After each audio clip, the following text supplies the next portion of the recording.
के अध्यक्ष अखिलेश यादव ने योगी आदित्यनाथ को गोरखपुर से उतारे जाने पर व्यंग्य किया है। कहा कि बीजेपी ने उन्हें पहले ही अपने घर भेज दिया। कभी कहते थे कि मथुरा से लड़ेंगे, कभी कहते थे अयोध्या से लड़ेंगे, कभी कहते थे प्रयागराज से लड़ेंगे, कभी कहते थे देवबंद से लड़ेंगे। मुझे खुशी है इस बात की कि भारतीय जनता पार्टी ने पहले ही उन्हें अपने घर भेज दिया। हालांकि वो कल से गोरखपुर में हैं, टिकट पहले बुक कराई थी उन्होंने 11 तारीख की। अब मुझे लगता है कि गोरखपुर में ही उन्हें रहना पड़ेगा। अब गोरखपुर से वापस आने की उन्हें ज़रूरत नहीं है। उनको बहुत बहुत बधाई। आप किसी पार्टी के सदस्य न हो तब भी आप मुख्यमंत्री हो सकते हैं। हाँ, किसी पार्टी के सदस्य हो तब भी आप बन सकते हैं मुख्यमंत्री। और अभी तो जनता को भेजना था, जनता के भेजने से पहले ही भेज दिया इन्हें वापस। समाजवादी पार्टी जहां लोगों को जोड़ रही है, हम अपने लोगों को थोड़ा पीछे करके दूसरों को साथ ला रहे हैं और जोड़ने का काम कर रहे हैं। इसलिए समाजवादी पार्टी लगातार पॉजिटिव पॉलिटिक्स कर रही है। हम नेगेटिव पॉलिटिक्स नहीं करते हैं। समाजवादी पार्टी प्रोग्रेसिव पॉलिटिक्स कर रही है। और ये जो लोग कह रहे हैं कि 80-20, ये वो लोग हैं जिन्होंने अपने 4.5 साल के कार्यकाल में बिजली के कारखाने का नाम नहीं रट पाए। समाजवादी पार्टी के गठबंधन के साथ 80% जनता है और 20% बीजेपी के खिलाफ लोग हैं, तो 100 हैं पूरे हमारे साथ। साफ होने जा रही है भारतीय जनता पार्टी इस बार उत्तर प्रदेश से। भारतीय जनता पार्टी वैसे ही हिट विकेट हो चुकी है, रन आउट हो चुकी है, वो पवेलियन से बाहर जा चुके हैं। मैं भारतीय जनता पार्टी से कहूंगा कि अब किसी भी भारतीय जनता पार्टी के विधायक को मैं नहीं लूंगा।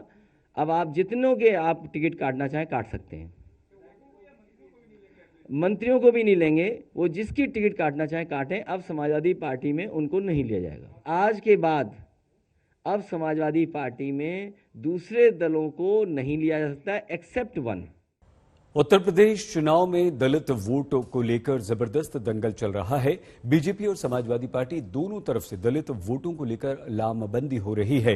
आज खबर यह थी कि चंद्रशेखर आजाद की पार्टी का समाजवादी पार्टी से गठबंधन हो जाएगा, लेकिन अब इसकी संभावना खत्म हो गई। चंद्रशेखर आजाद ने अखिलेश यादव पर दलितों की अपमान करने का आरोप लगा दिया। निराशा हुई कि 1 महीना 10 दिन के बाद उन्होंने कल अपमानित किया। ये दुखद है। अपमानित किया आपको? हाँ, ये बहुजन समाज के लोगों का उन्होंने अपमान किया है। किसने सर? अखिलेश यादव ने। मुझे ये भरोसा था कि वो भी 85% बहुजन समाज के लोगों को इकट्ठा करने का प्रयास करेंगे, क्योंकि हम सब लोग भाजपा को रोकने का प्रयास कर रहे थे। मैं तो समझता कि यहाँ पीठ के दर्द के बाद भी 2 दिन से हूं कि किसी तरह से बात सकारात्मक हो जाए, लेकिन कल आने के बाद उन्होंने कहा था कि मैं शाम तक बताता हूं। उनका जवाब अभी तक नहीं है। तो मैं समझता हूं कि वो इस गठबंधन में दलित समाज के लोगों को नहीं चाहते। पिछले 5 साल में समाजवादी पार्टी के राष्ट्रीय अध्यक्ष किसी एक दलित की हत्या पे, रेप पे, कितने बड़े बड़े मामले में नहीं गए उनके घर। फिर भी हमने सारी चीजों को दरकिनार करके स्वाभिमान सम्मान की लड़ाई लड़ने वाले चंद्रशेखर उनके घर गए, 3-3 बार उनसे मुलाकात की, उनसे अपील की कि इसको बना लेते हैं। लेकिन वो शायद किसी मन से तय करके बैठे कि हमें दलितों की लीडरशिप नहीं खड़ी होने देनी। वरना मैं समझता हूं कि कल जब मैंने उनसे कह दिया था कि आप बड़े भाई आप तय कर लें, तो उनको मुझे बुलाना चाहिए था। दलित समाज के लोग, वंचित वर्ग के लोग, बहुजन समाज के लोग अपने हितों की रक्षा के लिए अपनी लड़ाई स्वयं लड़ेंगे। मैं समझता था अखिलेश जी दूरदृष्टि हैं, वो समझते होंगे कि लड़ाई आज की नहीं है, उत्तर प्रदेश से केंद्र का रास्ता तय होगा। लेकिन पिछली बार जिस तरह से माननीय काशीराम साहब के साथ धोखा हुआ कि उन्होंने माननीय नेताजी को मुख्यमंत्री बनाया और वो फिर ठगे से रहे कि मैं इनका वजूद बना के जो है ना अपने लोगों को कमजोर नहीं कर सकता हूं, उनके हितों की रक्षा के लिए चुप नहीं रह सकता हूं। मैं सरकार में इसलिए नहीं शामिल होना चाहता कि कल अभी तो सरकार बनी भी नहीं है कि मैं अपने लोगों की हत्याओं पर और तमाम तरह की समस्याओं पर चुप हो जाऊं। मैं नौजवानों की बेरोजगारी के मामले चुप हो जाऊं, ये मुझसे नहीं होगा। चंद्रशेखर आजाद और अखिलेश यादव में बात नहीं बनी तो बीजेपी गदगद हो गई।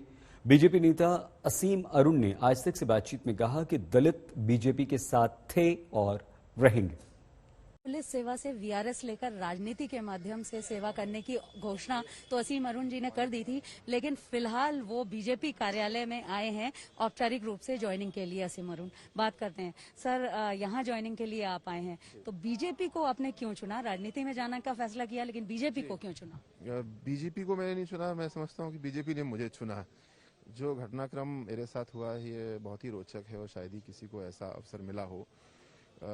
एक ऐसा व्यक्ति जिसका राजनीति से कोई मतलब नहीं है, कभी हमने सोचा ही नहीं ऐसा। हाँ, अपने काम को पूरे मनोयोग से कर रहे थे, तो मैं समझता हूँ ये भारतीय जनता पार्टी की बहुत बड़ी बात है और एक बहुत ही कल्पनाशील नेतृत्व हमारा है, जिन्होंने मैंने विचार नहीं किया, मेरे नेतृत्व ने विचार किया, जो अब मेरा नेतृत्व है, कि क्या एक विशेष रोल के रूप में एक योगदान करने के लिए ले सकते हैं।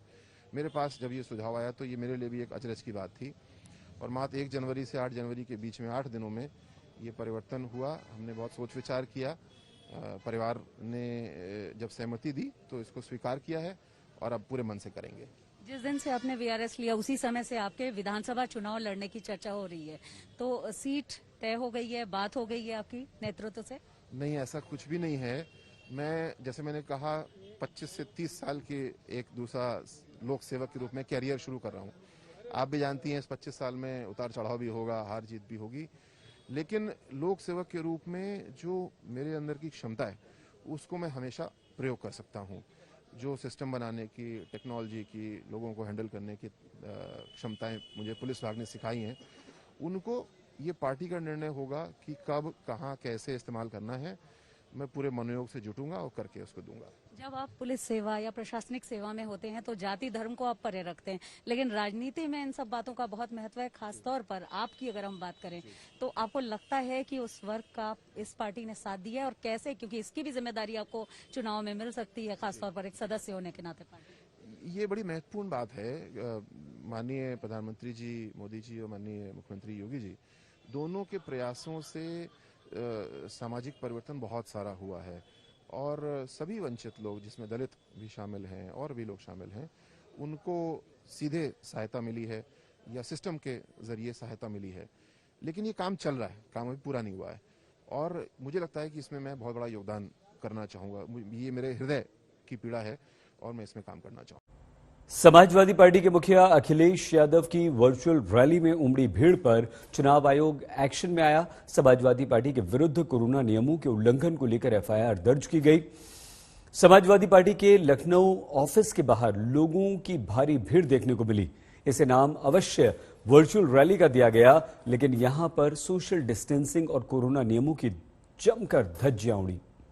साथियों, समाजवादी पार्टी के राष्ट्रीय अध्यक्ष माननीय श्री अखिलेश यादव जी के साथ बहुत बड़ी संख्या में भारतीय जनता पार्टी को छोड़कर समाजवादी पार्टी में प्रमुख नेतागण आए हैं। कहने को तो ये वर्चुअल रैली थी, लेकिन यहाँ नियम कायदों की जिस तरह धज्जियां उड़ी वो 100% रियल है। लखनऊ में समाजवादी पार्टी के कार्यालय में इस भीड़ को देखिए। ये भीड़ क्या किसी रैली से कम है? जहां डोर टू डोर कैंपेन में भी चुनाव आयोग ने सिर्फ 5 लोगों को जाने का नियम बनाया है, वहां राजधानी के बीच में समाजवादी पार्टी के कार्यालय के भीतर सारे नियम तोड़ दिए गए। यही वजह है कि प्रशासन को केस दर्ज करना पड़ा है।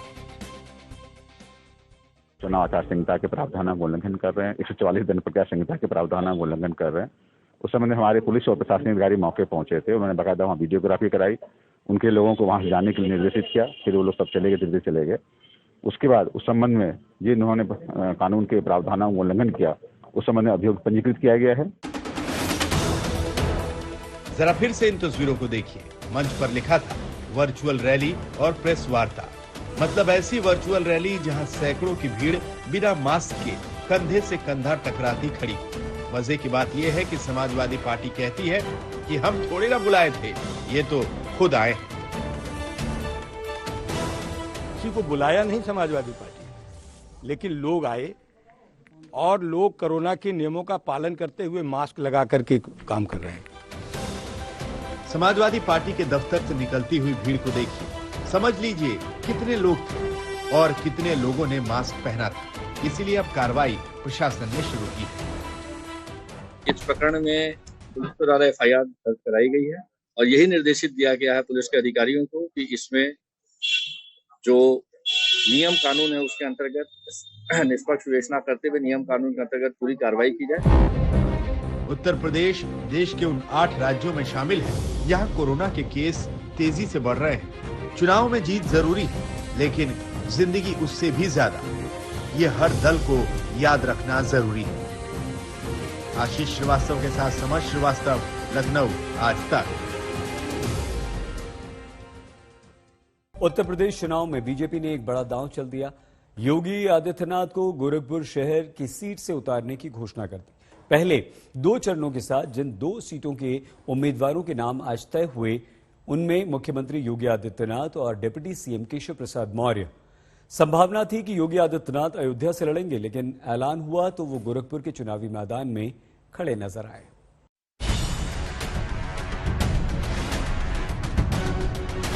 अगर वो यहाँ से आते हैं तो जीतेंगे, अच्छे वोटों से जीतेंगे।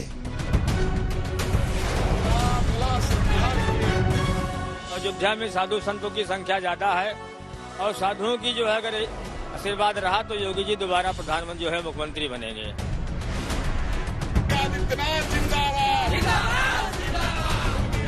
अयोध्या वासी साधु संत धर्माचार्य हमेशा से ये मांग करते रहे हैं कि योगी जी अयोध्या से चुनाव लड़ें।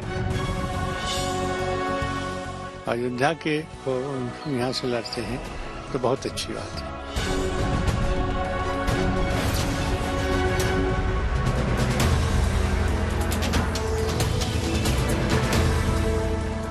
बड़े चर्चे थे कि योगी अयोध्या आएंगे, चुनावी अलख जगाएंगे, हिंदुत्व का डंका बजेगा और यूपी के चुनावी युद्ध में धर्म का पताका लहराता चला जाएगा। अयोध्या वासी साधु संत धर्माचार्य हमेशा से ये मांग करते रहे हैं कि योगी जी अयोध्या से चुनाव लड़ें। उनका स्वागत करते हैं और स्वागत करेंगे। मोदी है तो मुमकिन है और योगी है तो पूरा यकीन है, होगा, सब कुछ होगा। भरपूर तैयारी हो चुकी थी। अयोध्या से योगी के चुनावी अध्याय की आगाज की। संत समाज स्वागत को तैयार खड़ा था।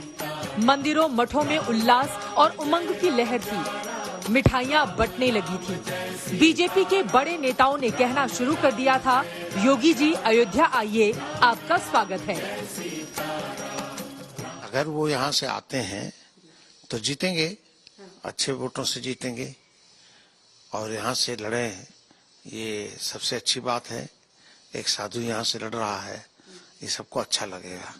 योगी जी के अयोध्या आना दिल से समर्थन, दिल से स्वागत है? पूरा दिल से स्वागत है, पूरा समर्थन है।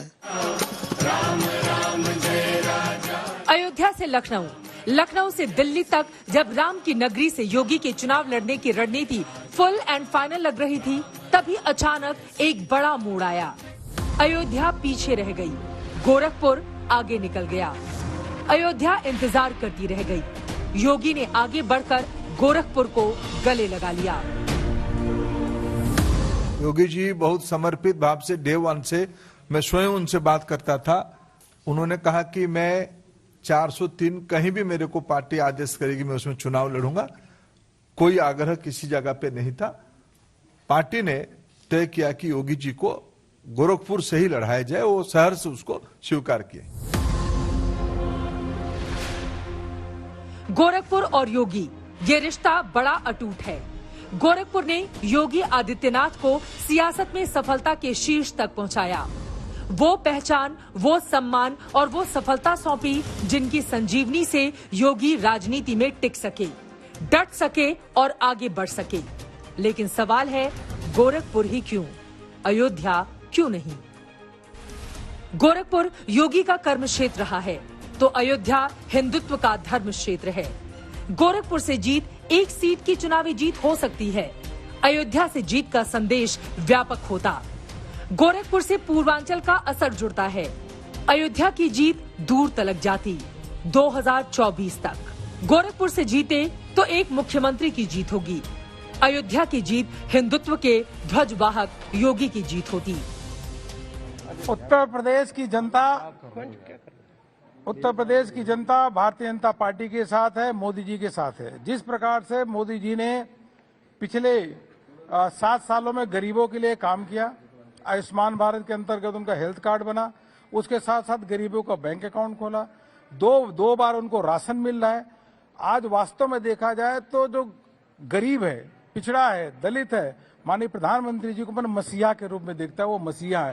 इसलिए पूरा का पूरा बता सभी लोग आज मोदी योगी के साथ में है। कितनी सीटें और जीतेंगे? पुनः हमारी अरुण सिंह जी कितनी सीटें जीतेंगे? 300 से अधिक सीटें जीतेंगे।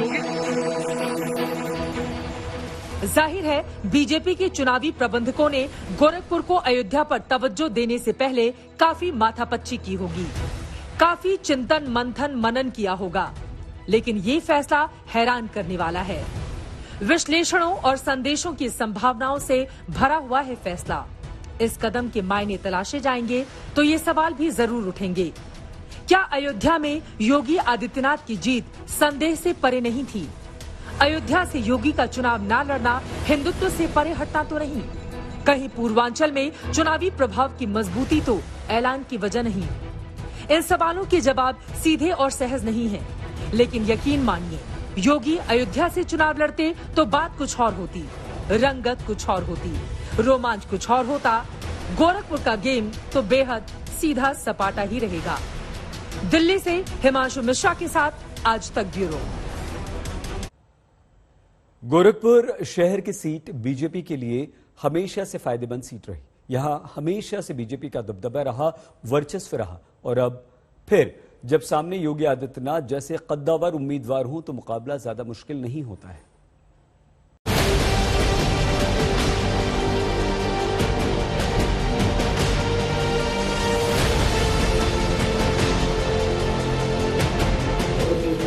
गोरखपुर की इसी मिट्टी से योगी आदित्यनाथ ने अपने लिए वो सीढ़ियां गढ़ी जो उन्हें सत्ता के शिखर तक लेकर गई।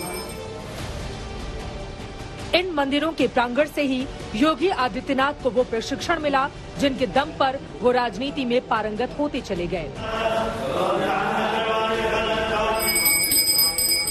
गोरखपुर से योगी है और योगी से गोरखपुर। एक के बिना दूसरा अधूरा। 24 साल कोई छोटा मोटा वक्त नहीं होता। जी हाँ, 24 साल से गोरखपुर की राजनीतिक पिच पर योगी आदित्यनाथ की धुआंधार बल्लेबाजी चलती आई है। वो अजेय खड़े हैं, ना हिले, ना झुके, ना डिगे। पहली बार गोरखपुर से 1998 का लोकसभा चुनाव जीते। 1999 में दूसरी बार गोरखपुर से लोकसभा चुनाव जीते। 2004 जीते, 2009 और 2014 में लगातार 5 बार वो सांसद चुने गए। 2017 में जब मुख्यमंत्री बनने का मौका आया तो योगी आदित्यनाथ ने संसदीय सीट छोड़ दी। तो बस यूं समझ लीजिए कि गोरखपुर तो योगी आदित्यनाथ के लिए उस घरेलू पिच की तरह है जिसके एक एक उतार चढ़ाव से वो बखूबी परिचित है। वो जानते हैं कब कौन सी गेंद घूमेगी, कौन सा टप्पा खा जाएगी और कौन उछलकर गिल्लियां उड़ा जाएगी। पार्टी ने उन्हें बेहद मुफीद विकेट पर बैटिंग करने को भेजा है, लेकिन विपक्ष के पास एक ऐसा बाउंसर है जिसे वो योगी पर उछाल रहा है। पूछ रहा है कि ये तो योगी की घर वापसी है। भारतीय जनता पार्टी ने पहले ही उन्हें घर भेज दिया। जनता भेजती उन्हें घर, लेकिन भारतीय जनता पार्टी ने उन्हें घर भेज दिया है। हमें खुशी है इस बात की कि अब गोरखपुर की जनता पूछेगी कि मेट्रो बनी क्यों नहीं, गोरखपुर की जनता पूछेगी सीवर क्यों नहीं बना, गोरखपुर की जनता पूछेगी ट्रैफिक जाम क्यों हो रहा है, गोरखपुर की जनता पूछेगी कि बरसात में उन्हें नाव पे क्यों चलना पड़ा, गोरखपुर की जनता पूछेगी बिजली का बिल क्यों महंगा है, गोरखपुर की जनता पूछेगी और खासकर व्यापारी पूछेंगे कि एक व्यापारी को पुलिस ने पीट पीट करके ठोक दिया, मार दिया, आखिरकार उसका जिम्मेदार कौन है। गोरखपुर शहर की विधानसभा सीट से योगी को उतारने का फैसला बीजेपी ने नापतौल कर ही किया होगा। वैसे भी ये बीजेपी के दबदबे वाली सीट रही है। 1996 में इस सीट से शिव प्रताप शुक्ला जीते। 2002 में इस सीट से हिंदू महासभा के डॉक्टर राधा मोहन दास अग्रवाल जीते। 2007 में राधा मोहन दास बीजेपी से लड़े और जीत हासिल की। 2012 और 2017 में भी राधा मोहन दास ही विधायक बने। बीजेपी के नजरिए से देखा जाए तो योगी आदित्यनाथ को यहां जीत के लिए ज्यादा मशक्कत नहीं करनी पड़ेगी। लेकिन फिर वही सवाल, कि गोरखपुर शहर और अयोध्या में फर्क को बीजेपी ने क्यों भुला दिया। क्यों अयोध्या से योगी को उतारने का फैसला बीजेपी नहीं कर पाई। क्या बीजेपी को अयोध्या में कोई ऐसा जोखिम दिखा जिसे मोल लेने की हिम्मत वो नहीं कर पाई। दिल्ली में हिमांशु मिश्रा के साथ आज तक ब्यूरो। चुनाव के ऐलान के बाद भी उत्तर प्रदेश की योगी सरकार बदमाशों की जमकर खबर ले रही है। नोएडा में पुलिस को यह अंदेशा है कि बदमाश चुनाव में गड़बड़ी कर सकते हैं, इसलिए पुलिस ने इसका हल निकाल लिया। पुलिस दल बल के साथ इन बदमाशों के घर पर धमक रही है और रेड कार्ड इन्हें दे रही है। पहले क्या क्या खेल खेले जाते थे, अब योगी जी की सरकार ऐसे अपराधियों के साथ जेल जेल खेल रही है।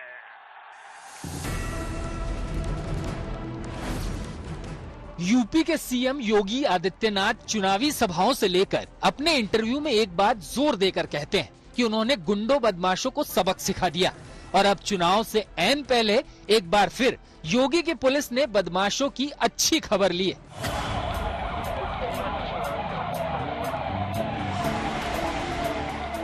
देखिए, नोएडा में पूरा पुलिस का अमला रोड पर उतरा है। इसका मकसद भी खास है। मकसद ये है कि कहीं चुनाव में बदमाश गड़बड़ी ना करें, इसके लिए उनको चेताना। इसका तरीका भी खास निकाला गया है। देखिए कैसे बदमाशों के घर घर जाकर पोस्टर चस्पा किए जा रहे हैं। पुलिस के हाथ में कुछ रेड कार्ड भी हैं। हर बदमाश के घर जाकर रेड कार्ड थमाए जा रहे हैं। रेड कार्ड यानी साफ चेतावनी कि चुनाव में गड़बड़ी से बाज आएं। गड़बड़ी फैलाने वाले लोग होते हैं या जहां पे कभी कोई परेशानी हुई हो, इन सभी जगहों को चिन्हित करके उनके विरुद्ध जो भी वहां पे प्रिवेंटिव एक्शन हो सकता है हम लोग ऑलरेडी कर रहे थे। अनाउंसमेंट के बाद से ये चीज और भी इंटेंसिफाई हो गया है और जितने इस तरह के हमारे हिस्ट्री सीटर्स हैं, एक्टिव क्रिमिनल्स हैं, जो वांटेड क्रिमिनल्स हैं, इस तरह के जितने लोग हैं इनके विरुद्ध हम लोग लगातार दबिशें दे रहे हैं, इनको ढूंढ रहे हैं, जो मिल रहा है उसको उसके एंटीसीडेंट्स को वेरीफाई कर रहे हैं। उसकी सारी गतिविधियों पे हमारी बहुत पैनी नजर है। हमारे बीट कांस्टेबल से लेकर के तमाम लोग, सभी लोग सड़कों पे हैं, सारे अधिकारी सड़कों पे हैं। नोएडा पुलिस ने जिले के तमाम अपराधियों की फहरिस्त तैयार कर ली है। इनमें हिस्ट्री सीटर, गैंगस्टर, जिला बदर तमाम अपराधी शामिल हैं। अब हर बदमाश के घर दबिश दी जा रही है।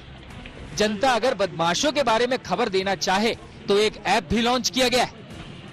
एक सी विजिल ऐप है, C-Visil।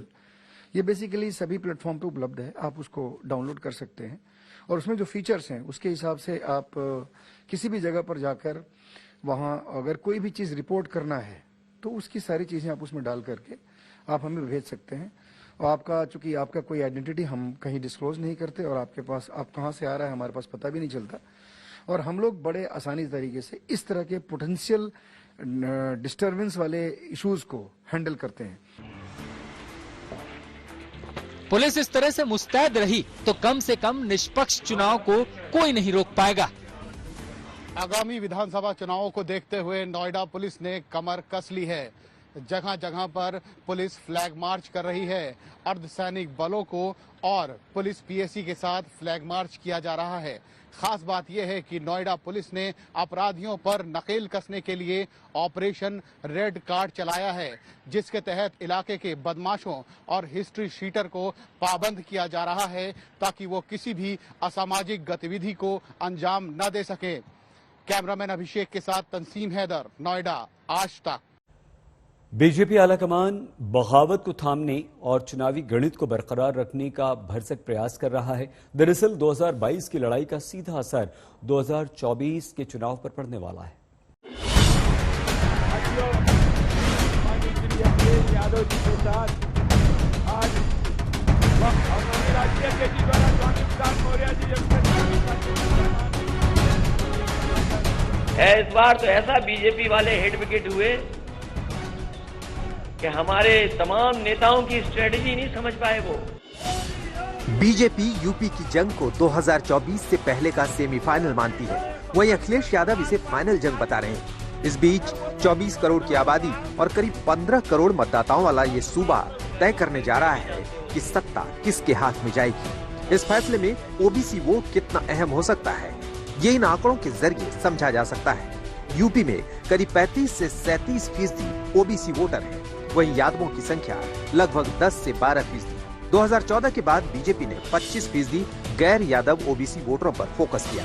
CSDS के सर्वे ने दिखाया है कि 2009 और 2014 के लोकसभा चुनावों में बीजेपी को 12 से 14% तक ज्यादा ओबीसी वोट मिले। 2017 में उसने इसे और मजबूत किया और 2019 लोकसभा चुनावों में तो उसे इन जातियों के करीब 45% वोट मिले।